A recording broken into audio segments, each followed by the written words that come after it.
عبدالوہاب صاحب رحمۃ اللہ علیہ اپنے بیان میں ایک عجیب قصہ سناتے تھے اور اکثر سنایا کرتے تھے کہ ایک امریکی اور ایک مکسیکی کا قصہ کہ ایک مکسیکی جو ہے وہ سمندر کے کنارے ریت پر لیٹا ہوا ایک رسہ دھاگا مچھلی شکار کرنے کا جس میں آگے کانٹا ہے، کانٹے میں کوئی گوشت ہے، کچھ ہے جس سے مچھلی دیکھ کر سونگھ کر آ جاتی ہیں، کانٹے میں پھنس جاتی ہیں، وہ سمندر میں ڈالے سمندر کے کنارے ریت پہ لیٹا ہوا اس رسی کے اس دھاگے کے کنارے کو اپنے انگوٹھے میں لپیٹ کر آرام سے لیٹا ہوا. ایک امریکی کا گزر ہوا، اس نے اس سے پوچھا کہ تم کیا کر رہے ہو؟ اس نے کہا تجھے نظر نہیں آ رہا میں کیا کر رہا ہوں؟ اس نے کہا کہ تم اس دھاگے کے ذریعے سے ایک مچھلی پکڑو گے، اگر تم اس کی بجائے وہ لکڑی لے لو جس کے آگے دھاگا بندھا ہوتا ہے تو 3-4 لکڑیاں تم لگا دو اور آرام سے بیٹھے رہو، تو 3-4 لکڑیوں میں 3-4 مچھلیاں آئیں گی 3-4 کانٹوں میں. تو اس مکسیکی نے کہا کہ اچھا پھر کیا ہوگا؟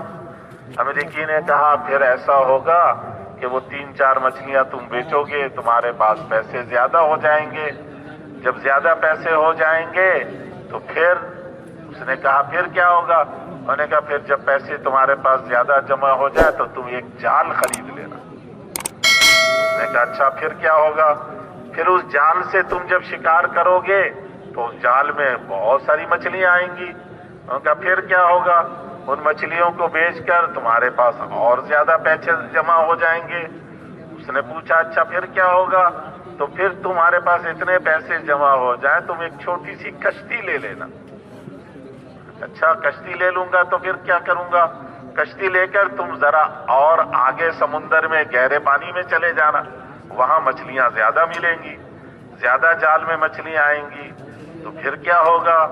امریکی نے کہا پھر تمہارے پاس پیسے اور زیادہ جمع ہو جائیں گے تو تم ایک وہ مشینی کشتی لانچ خرید لینا اور گہرے پانی میں جانا، اور گہرے پانی میں جاؤ گے تو وہاں اور زیادہ تمہارے پاس شکار آئیں گے، زیادہ مچھلیاں ہوں گی.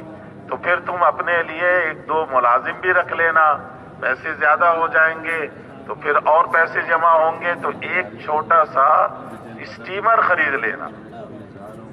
پھر کیا ہوگا؟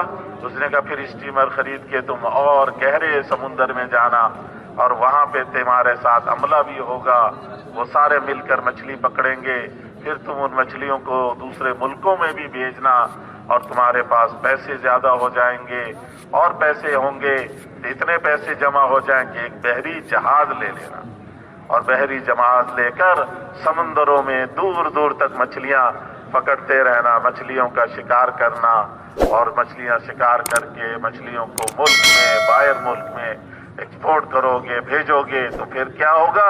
اس نے کہا پھر تو اپنا گھر بنانا، شادی کرنا، تیرے بچے ہوں گے. اس نے پوچھا مکسیکی نے پھر کیا ہوگا؟ انہوں نے کہا پھر تو آرام سے اس گھر میں رہنا.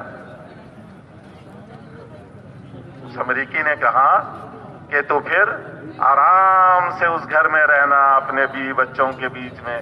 تو اس نے کہا کہ اب میں کیا کر رہا ہوں؟ اب بھی تو میں آرام سے لیٹا ہوا ہوں اس ریت پہ، تو نے اتنا لمبا چکر لگا کے مجھے کہا کہ اب آرام سے رہنا تمہیں. ہم سارے اس چکر میں پڑے ہوئے ہیں، اب یہ کر لو، اب یہ کر لو، اب یہ کر لو، اب یہ کر لو، اتنی محنتیں کر لو، پھر آرام سے رہنا. وہ آرام سے رہنے کی نوبت نہیں آتی اور ملک الموت آ جاتے ہیں کہ چلو اب آرام سے میرے ساتھ چلو. میرے بھائی اور بزرگوں، ہر طرف یہ دوڑ لگی ہوئی ہے، بس دنیا کی محنت میں اپنی صلاحیت کو لگا دو اور صلاحیت کو لگا کر یہاں کی زندگی میں خوشیاں سمیٹ لو، راحتیں لے لو، اطمینان اور چین لے لو.